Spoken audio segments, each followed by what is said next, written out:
Luffy slander is something that always is gonna happen because he's the main character, and thus people like to humble main characters. Just look at the term main character syndrome, and Luffy is no exception to the humbling, from people mentioning his 2 losses to Crocodile during Alabasta, to mentioning his Delford advantage over Enel, and his loss to Lucci in Water 7, to even people saying Doflamingo would have killed him without Guts, and of course lost Gamma Knife, to people also saying Cracker would have killed him without Nami's help during the night. Hey, we can even mention fans saying he tied versus Katakuri, or his 3 losses to Kaido before finally winning, and Egghead Island wasn't no exception because of his Yonko status. It even heightened the expectations, with his Lucci win being downplayed because of Zoro destroying Lucci. I don't know what you're probably thinking, Luffy destroyed Lucci too, but a lot of people were comparing the fights. You have to understand, Luffy wasn't really taking Lucci serious, while Zoro started taking more serious towards the end of Egghead Island. To, of course, Kizaru being the main antagonist to Luffy and Egghead Island,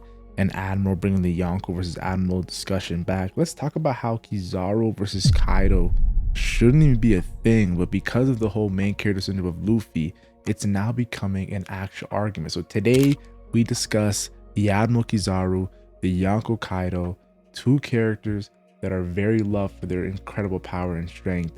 Of course, Kizaru's a speedster, Kaido's the tank. Let's do this great discussion, and honestly, it's not that hard of a debate. Now, when it comes to Kizaru, the first thing a lot of people like to look at is his fight versus Rayleigh. Now, everybody looks at Rayleigh, of course, being the former vice captain to the Pirate King Gold D. Roger. Rayleigh is a very incredible, powerful character, but he still knows his limits. He said post time skip he wasn't able to defeat Blackbeard, even though he scared Blackbeard. We know he has Conqueror's Haki coding. We know he trained Luffy in the basics of Haki, so he should have Future Sight. He mentioned Future Sight to Luffy during his training. So this fight against Kizaru, there was interesting moments, like of course Rayleigh giving Kizaru a scratch, knowing that Kizaru had no scratches during Marineford War. Then of course there's Rayleigh also sweating and looking kind of tired in the battle. Of course it was kind of a tie during Saba Odi, but we know Oda didn't really want to go full on with an Admiral Kizaru who has so much potential, and Rayleigh who has so much reputation. So I get why Oda just gave it a tie and stopped the battle, but Kizaru versus Rayleigh definitely made people look at Kizaru as a pretty powerful character because of the respect we have for the Dark King.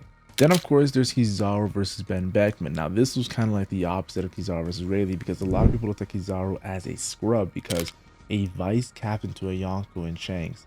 Yes, Ben Beckman comes out of nowhere, pulls out a gun on Kizaru, and he actually surrenders. Now the manga does have a little different adaptation, where the manga Kizaru goes right in and attacks Luffy and Law right after Ben Beckman threatened him, and Ben Beckman even comments on it saying, damn, Kizaru still went on and attacked. But in the anime, it just looks like Ben Beckman pretty much pressed Kizaru and punked him. Seeing an Admiral being punked by someone that wasn't the Yonko captain but the Yonko vice captain, it was very interesting. But we have to understand Marineford was kind of building up the hype of Admirals going up against these top young commanders. We saw with Aokiji and Josu. We saw with Kizaru and Marco. So Kizaru and Ben Beckman wasn't really a shock. We know Ben Beckman is one of the stronger vice captains to a Yonko. So honestly, you have to understand, look at even Scarpa, Gabon, and Elbaf, or look at Rayleigh in the past. These top young commanders, when it comes to the top tier characters in the story, some of their right hand mans and even left hand mans could well be a top tier in their own right, guys. So I think I wouldn't look too hard on the Ben Beckman Kizaru situation because they didn't fight. It was just an interesting moment in the story. Now during Marineford, of course, Akainu, Aokiji, and Kizaru all showed advanced armor haki in blocking Whitebeard's attack. And honestly, if I'm keeping it real, they have had Yonko level like performances when you look at those characters. Akainu and Aokiji fought for 10 days. Akainu made Blackbeard run after Marineford, and he had Whitebeard's Stealth Fruit. Aokiji fought Garp, who I believe is around Yonko level. If I'm being completely honest, I think Garp in his prime is Pirate King level. And honestly, Kizaru, how to say this, he's shown before against Luffy, if you're able to fight a Yonko, you've had a Yonko-like performance. Even though I don't believe Aokiji and Kizaru are Yonko level, I think they're very close. I think Akainu is actually Yonko level. The way Oda gasses Akainu saying he's able to get the One Piece in 1 year, I think that one is pretty much, and that's the reason why he became Fleet Admiral. Like honestly, Fleet Admiral should be Yonko level. Like Sengoku and Garp in their prime were Yonko level. Roger stamped them when he was fighting the Marines. He said, bring Sengoku or Garp. I don't want anybody else. But yeah, if you want to look at Kizaru and Egghead Island and his strength and his power, you gotta look at how Luffy fought him. First things first was base Luffy. We didn't really see much of base Luffy versus Kizaru, but we do know Luffy started up his attack with Conqueror's Haki coding at his intense speed, kicking Kizaru, and he blocked the attack. Kizaru was able to block base Luffy's Conqueror's Haki coding attack. It shows, first of all, the reason why Kizaru was able to block it is because his reaction is just too deadly, yo. He's the fastest man in One Piece. Like, we see moments in Wano where Kaido doesn't block Conqueror's Haki coding from base Luffy. That's because Kaido is not a speedster, he is a tankster. So that was cool that Oda really showed the difference between Kaido and Kizaru here. Then you gotta look at Gear 4th versus Kizaru. It wasn't really base Gear 4th, or that Gear 4th that was fighting Kaido that was using like Supreme Overcon gun and all that stuff. But that pretty much was base Gear 4th with Conqueror's Haki coding. No, we got pretty much Gear 4th Snake Man version with Conqueror's Haki coding. I know why Luffy did that. Luffy's fighting a speedster. He did the same thing when he was fighting Future Sight Katakuri. He's gonna go into that Snake Man form. And it was a really good form versus Kizaru. And Kizaru actually respected Luffy by saying, oh, now I see how you fought Kaido and defeated Kaido. Just off his Conqueror's Haki coding and Snake Man, Kizaru respected Luffy's power and ability. Now, of course, Kizaru was waiting for that next level form because he's seen the bounty poster and he knows about it. But still, I think Gear 4 Snake Man definitely showed to be one of the stronger characters in the series, but it still wasn't strong enough and made Kizaru look good because Kizaru did easy work with Snake Man Gear 4th. But that's when Gear 5 came out. When Gear 5 came out, yeah, it was a different story. Luffy was pretty much overpowering Kizaru. Like, first of all, grabbing him and like the way he grabbed him, not just once, multiple times throughout the fight. And of course, the fact that if you see in the anime, he's not really taking Kizaru that serious. And Kizaru never damaged significantly Gear 5. We never seen it in the manga or the anime, whereas Gear 5 gave some significant damage to Kizaru. The first time was when he punched him through his skull, the same punch he gave to Kaido when he knocked him to the ground. And the second time, of course, is when he threw Saturn and Kizaru. Like, when Luffy did this, you really showed you that Gear 5 Luffy is stronger than Kizaru. That's something that we can't even argue, guys. Now, when it comes to Kaido and Gear 5, there is an argument there. But let's go through Kaido's battles with Luffy. First of all, Kaido versus Luffy when he used Red Rock Advanced Armor Haki 2, that's what I like to call it, but it's just the internal damage Advanced Armor Haki that Luffy was taught by Hyogoro and really used it before, and of course pre-time skip. This Advanced Armor Haki, I think we even see Big Mom use it before, I'm not too sure, don't quote me on that, but still, this next level of Armor Haki is what really made Kaido look at Luffy as the potential to reach the top 5 characters in his books.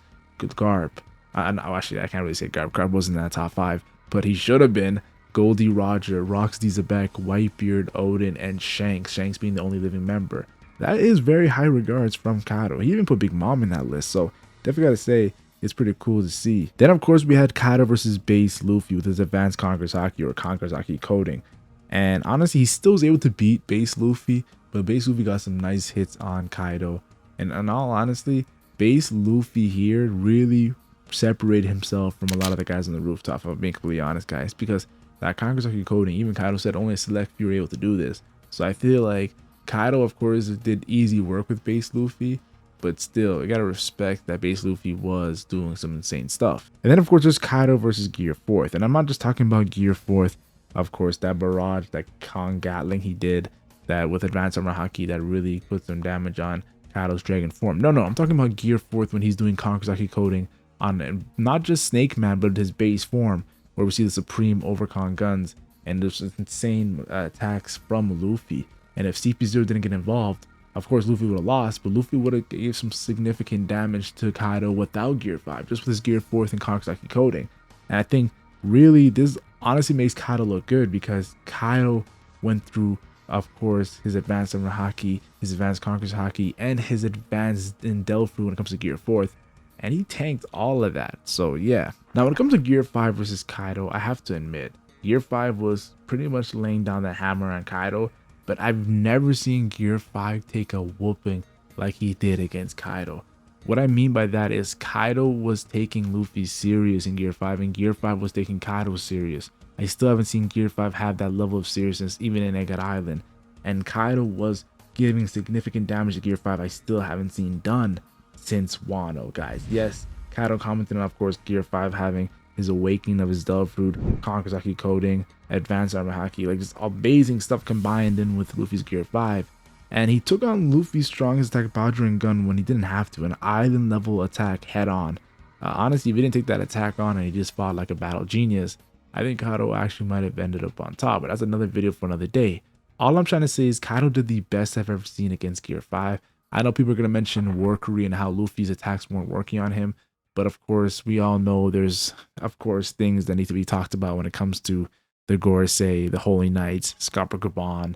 Yes, you guys all saw the recent chapter where it comes to how their regeneration and immortality does have a weakness, which we were definitely shocked to see. But yeah, I think Gear 5 versus Kaido really makes you look at Kizaru versus Kaido in a different light. Also, I can't forget to mention that Kaido was also lifting the entire Onigashima while fighting Gear 5, Gear 4, base form, whatever you want to call what Luffy was doing, and extras as well. Yeah, Kaido's different. Also, can't forget to mention that Kaido was fighting on the rooftop versus Luffy, Zoro, Kid, Law, and Killer. Yes, I know Big Mom is there as well, but still, a lot of the attacks were directed towards Kaido and really heightened his durability that I still haven't seen Kizaru even get close to when it comes to the tank monster that Kaido is. Kaido also fought Yamato after defeating Luffy, a Kankazaki coding awakened mythical Zoan.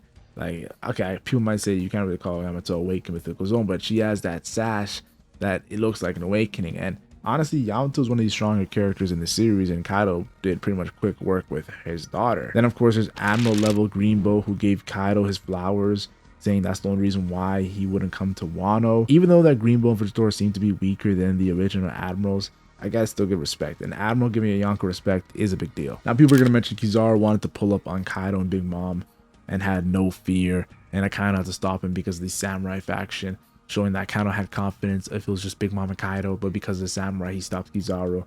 Listen. Just because Kizaru has no fear going up against Big Mom and Kaido doesn't mean that he's stronger than Big Mom and Kaido. You have to understand, we've seen Luffy fight characters that are 3-4 levels above him, and at the end of the fight, come up on top. Kizaru is still a top tier in the series. It doesn't matter who was there. Goldie Roger could have been there, and he still would have pulled up, guys. I'm telling you guys right now, Kizaru's not going to dodge the smoke from monsters just because they're Yonko's, Big Mom, and Kaido. No, he's still going to pull up. Kaido would have pulled up too, and Aokiji would have pulled up too. We saw Aokiji was willing to fight Blackbeard. So guys, stop with that overgas of Kizaru pulling up to Wano. Then people are going to say Kizaru was nerfed mentally because of Vegapunk and gave Luffy food throughout the fight so he can save Vegapunk. I know this is going to really make people think Kizaru is above Kaido, but this is not really more so about Kizaru over Kaido. This is more so to help an argument of Kizaru over Luffy, which I still don't believe. I think Luffy's still above Kizaru, but this does help the Kizaru faction when it comes to arguing if Kizaru is stronger than Luffy. Because of course people are going to be like, oh, Kizaru could have killed Luffy. Now this also goes into my biggest problem with Luffy in Gear 5 is his stamina. He's so powerful in Gear 5, but Oda's like, yeah, you're so powerful and the strongest character in the verse that I gotta make sure your stamina is complete dog shit. That's what we learned when it comes to the last couple arcs with Gear 5 Luffy. And that's why I still believe Luffy is stronger than Kizaru, because he did significant damage to Kizaru that Kizaru couldn't do to Luffy. But I gotta admit, his stamina issues, a lot of top tier can withstand his barrage and then go and attack. This was happening in Gear 4 back in the days too with Doflamingo. We've seen that just rose. So like, this is a big argument towards Luffy. I don't think it is directly necessary towards Kaido. Just because Gear 5's stamina is shit, and Kizaru might have been able to kill Luffy because he ran out of stamina, of course, and was like a shriveled up old man, Kaido won't have that issue, guys. If Kizaru and Kaido actually had a serious battle, Kaido, even if Kizaru, whatchamacallit, how to say this, had an opportunity to kill Kaido, Kaido is a tank monster and a stamina monster. His stamina and durability are just too insane, and he will eventually just overpower Kizaru regardless of his speed. I know he's a speed demon. Like, I know, and you can even look at Kaido having future sight. When he flexed that future sight against Luffy randomly, you gotta put respect on his name. Now, of course, the reason I made this video is because of Twitter talking about Kizaru, Kaido. It's a Yonko Admiral, just remix version of it. But still, if you guys want another versus battle you guys want to see on this channel, put in the comment section. I'll do it, guys. I know you guys like the theory videos better than the versus videos, but I still like to talk about power scaling. You guys all know what Dripco's foundation is built on: power scaling One Piece.